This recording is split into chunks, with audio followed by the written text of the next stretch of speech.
হাদিসটা যতবার পড়ি থরথর করে আত্মাটা কাঁপে। কিয়ামতের দিন আল্লাহ তাআলা অনেক শহীদকে বলবেন তুমি জাহান্নামে যাবে।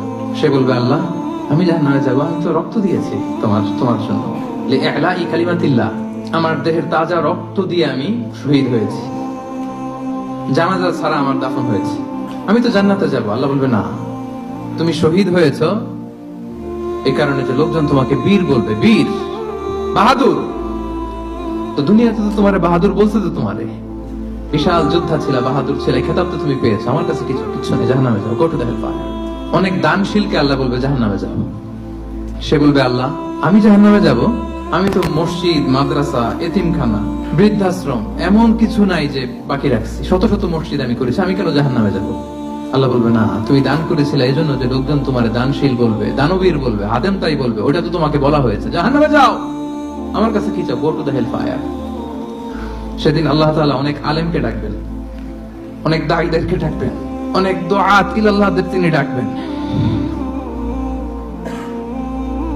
সেদিন অনেক দুআত ইলাল্লাহদেরকে ডেকে আল্লাহ বলবেন যে তুমিও জাহান্নামে যাও। সে বলবে আল্লাহ কেন?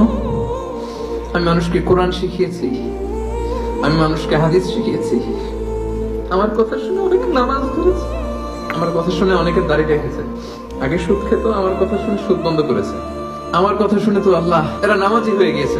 দ্য এন্টায়ার সোসাইটি সুদ বন্ধ করেছে, নামাজ ধরেছে, তারা ফরজ যাকাত দিত, আল্লাহ আমি কেন জাহান্নামে যাব? আল্লাহ বলবেন তুমি এই দাওয়াতি কাজ করেছো, লোকজন তোমাকে বড় আলেম বলবে, লোকজন তোমাকে বড় সেলিব্রিটি বলবে, লোকজন তোমার নামে তাকবীর দিবে, তোমাকে বড় আলেম বলবে, বড় দাঈ বলবে। এটা তো বলা হতো তোমাকে দুনিয়াতে, আল্লামা বলে ডাকা হতো তোমাকে, বাহরুল উলুম বলা হতো তোমাকে, জ্ঞানের সাগর, অনেক বড় দাঈ, অনেক বড় সেলিব্রিটি তোমাকে বলা হতো এই দুনিয়াতে। তো যা চেয়েছো তা তো পেয়েছো, আমার কাছে কি চাও? আমার কাছে তোমার জন্য কিছু নাই, গো টু দ্য হেলফায়ার, তুমি জাহান্নামে যাও। আল্লাহ ওইরকম আলেম হওয়া থেকে আমাদেরকে তুমি বাঁচাও, ওইরকম দাঈ হওয়া থেকে তুমি আমাদেরকে বাঁচাও। আল্লাহ লোক দেখানো মানসিকতা, এই শখ থেকে আল্লাহ তুমি আমাদেরকে হেফাজত করো।